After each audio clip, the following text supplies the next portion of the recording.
आप सभी को नमस्कार और आशा है आप बहुत अच्छे होंगे। आज अब से पहले हमने ज्योग्राफी पढ़ ली थी और आज हम पढ़ने वाले हैं इतिहास। क्या पढ़ने वाले हैं? इतिहास। बिल्कुल ज़्यादा समय व्यर्थ नहीं करेंगे और हम पढ़ने वाले हैं क्या? इतिहास और हिस्ट्री। इतिहास है क्या? इतिहास हम क्यों पढ़ें? इतिहास को पढ़ने की हमारी आवश्यकता क्यों पड़ी और इतिहास को हमारे सिलेबस में क्यों डाला गया? इन सारे तमाम प्रश्नों का जवाब मिलेगा। लेकिन उससे पहले एक बहुत ही प्रॉब्लम क्रिएट करने वाला एक टॉपिक है जिसमें हमेशा दिक्कत आती रहती है कि सर ये ईसा पूर्व क्या होता है, ये ईसा पूर्व क्या होता है, ये ईसवी क्या होता है। इनमें हमेशा दिक्कत बनी रहती है कि सर ईसा पूर्व कहीं तो लिखा रहता है ईसा पूर्व और कहीं लिखा रहता है ईसवी। तो हमें इस बात में बहुत ज्यादा दिक्कत रहती है कि क्या तो ईसा पूर्व है और क्या ईसवी है। इसको हम समझना। देखो, ईसा पूर्व जो है ना, आप ऐसे समझ लो एक ईसा नाम के व्यक्ति थे, है ना। ईसा नाम के व्यक्ति थे। वो कौन थे? एक ईसाइयों के एक प्रवर्तक थे, धर्म प्रवर्तक थे। इनका जन्म हुआ। अब इनके जन्म को ही कौन सी शताब्दी माना जाता है? प्रथम शताब्दी माना जाता है। ईसा के जन्म को प्रथम शताब्दी माना जाता है। ईसा को ईसा देवल मत समझ लेना, है ना। ईसा कौन है? ईसा मसीह। ईसा के जो जन्म हुआ था उस जन्म को क्या माना जाता है? प्रथम शताब्दी। और ईसा के बाद में जो समय चल रहा है उसको क्या कहा जाता है? ईसवी कहा जाता है। क्या कहा जाता है? ईसवी कहा जाता है। अब से लेकर अब कौन सी साल 2022 या 23 की जो साल है ये किस में आएगी? ईसवी में आएगी।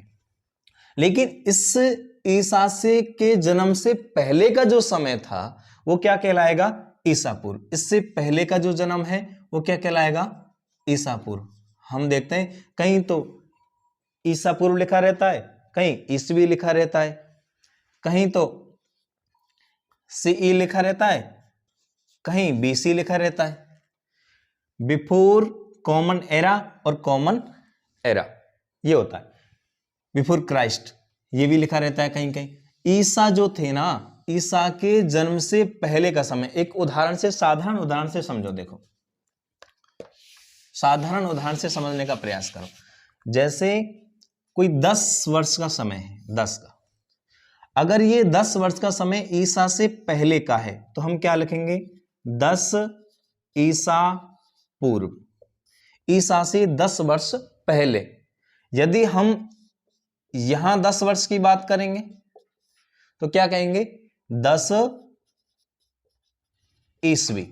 ठीक है। अब इन दोनों में अंतर कितने का आ गया? अगर हम यहां से लगाएं कि 2022 से लेकर के और 10 ईसा पूर्व तक कितने वर्ष का समय है? 2022 तो ये हो गई और 10 ये और हो गई। कितनी हो गई? 2032। अगर हम कहें कि 10 ईसवी, 10 ईसवी और 2022 में, तो क्योंकि ये 2022 आगे की तरफ बढ़ रहे हैं ना, ये तो यहां से, तो 10 इसमें से माइनस हो जाएगा, तो ये कितना हो जाएगा? 2022 में से 10 और अपन कम कर देंगे। ठीक है।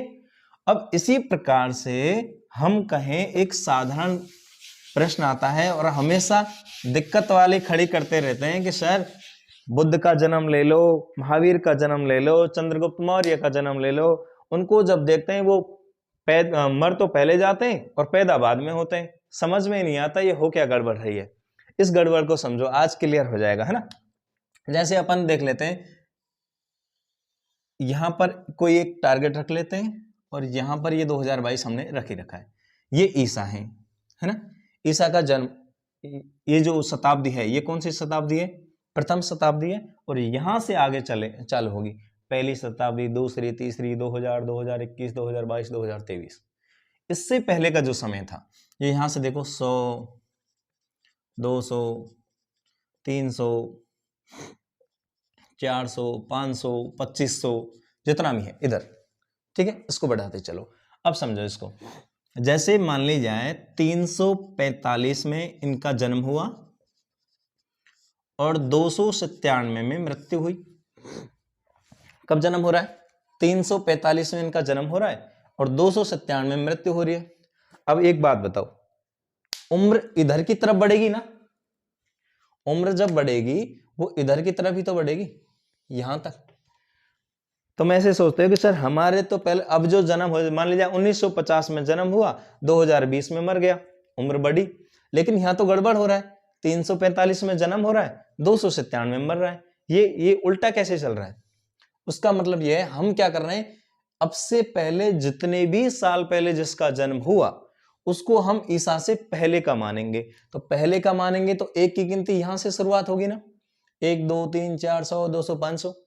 अब इनका 345 में जन्म हुआ, ठीक है, 345 में जन्म हुआ, तो मृत्यु तो जब आगे बढ़ेगा, उसकी उम्र जब बढ़ेगी यहां तक आएगी तभी तो होगी ना, ठीक है। तो इनका जन्म कब हुआ? 345 में, और घटते घटते घटते घटते घटते, अब ये नंबर घट रहे हैं, उम्र बढ़ रही है ना, नंबर घट रहे हैं, उम्र बढ़ रही है, क्योंकि यहां तक इसको 0 होना है। तो ये लगभग 47-48 साल जिंदा रहा। आप चंद्रगुप्त मौर्य का ये जन्म ले सकते हैं। इसी प्रकार से आप इसको समझो कि ईसा से पहले का जो समय है उसको अपन किसको मानेंगे? बीसी, और ईसा के बाद का जो समय है उसको सी कॉमन एरा, यानी कि ईसा से पहले का समय और ईसा से बाद का समय।